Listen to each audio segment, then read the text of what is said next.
Hi guys, welcome back to the next part of this chapter. This is the final chapter, or the final part of the chapter, sorry, and we're going to be talking about retopology, manual retopology inside of ZBrush. So I'm going to do something here very quickly. I'm just going to grab a Dynamesh sphere 128 subdivisions, and I'm going to use a tool that we're going to be talking about later, which is called the knife curve, which is one of the newest tools, and it's super cool.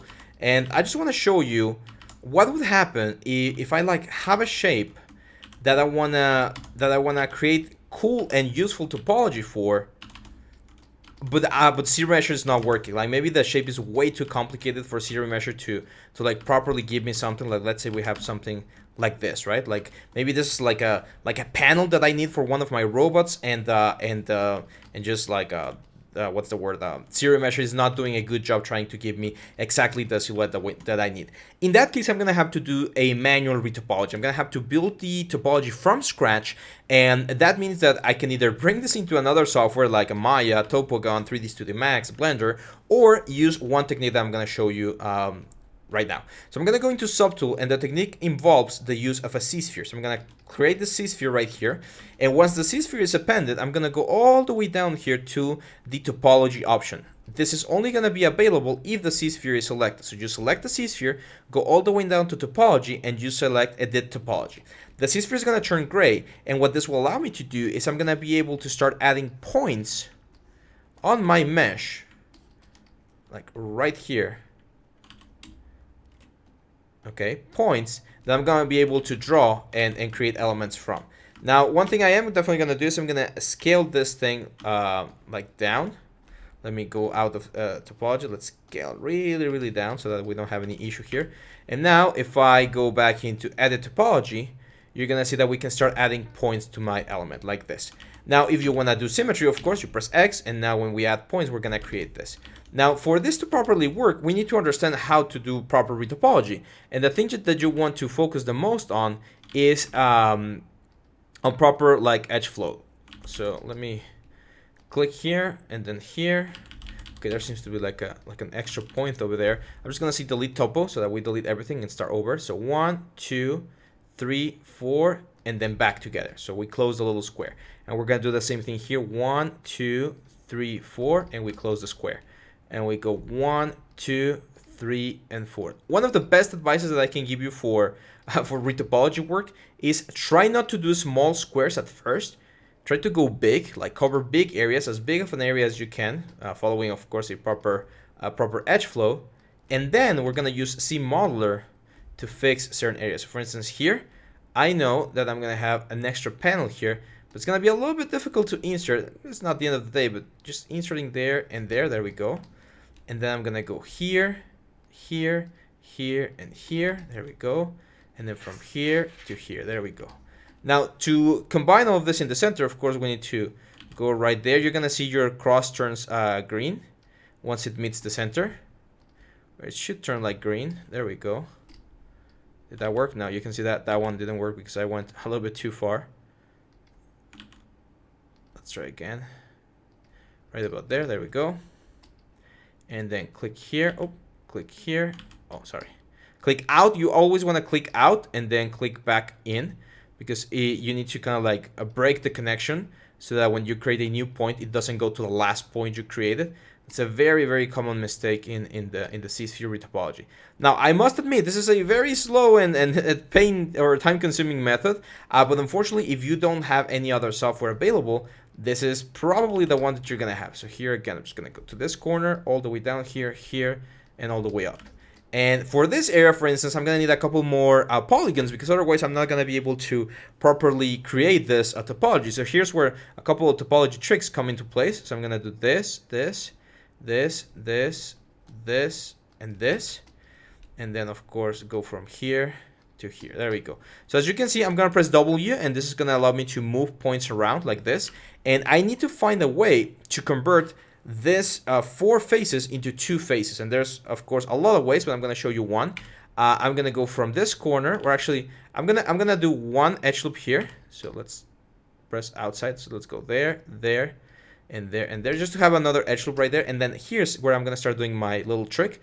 I'm going to go to the center like this, and then this is going to create a sort of like hexagon.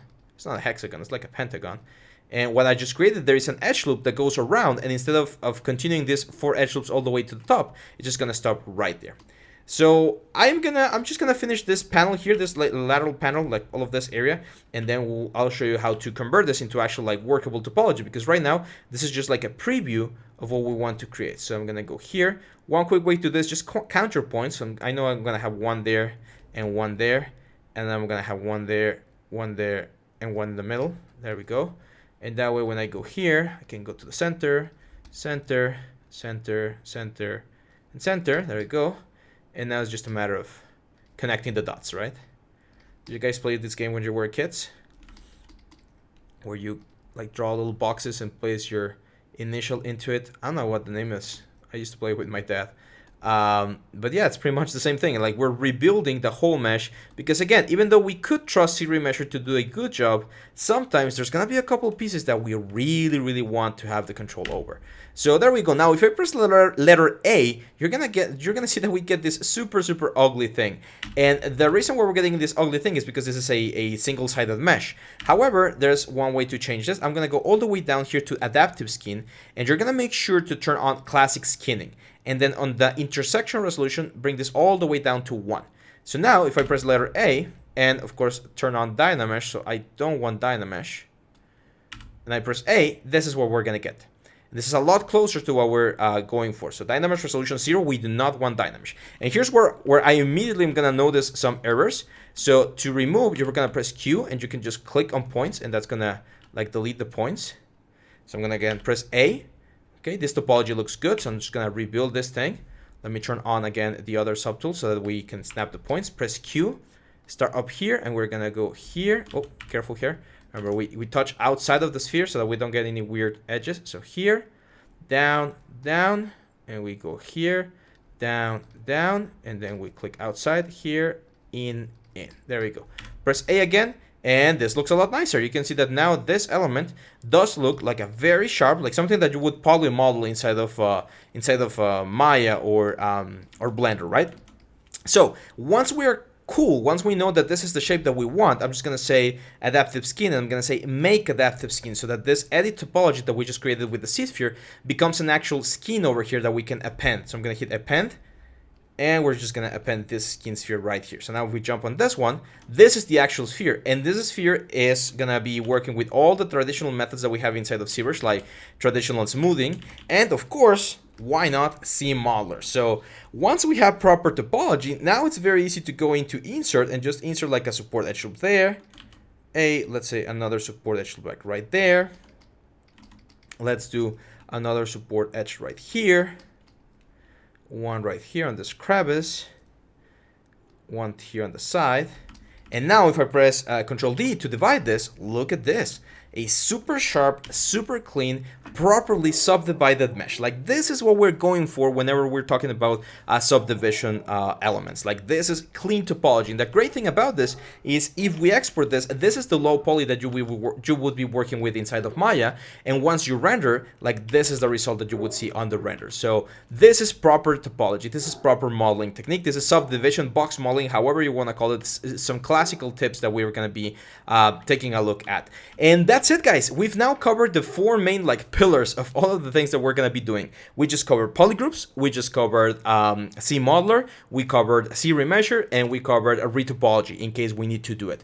Now we're going to start with several projects, and as I mentioned in the first video, these projects are going to be increasing in difficulty. So the first one is going to be a very nice, easy one, and then each one after that is going to be a little bit more difficult, a little bit more difficult. I strongly recommend that you complete the exercise before moving forward, just so that you see all of the tools that we're using, and if we use a tool later on that I don't explain, and just assume that you already know, because we've used it before, you're ready and good to go. So that's it for this one, guys. I'll see you back on the next one. Bye-bye.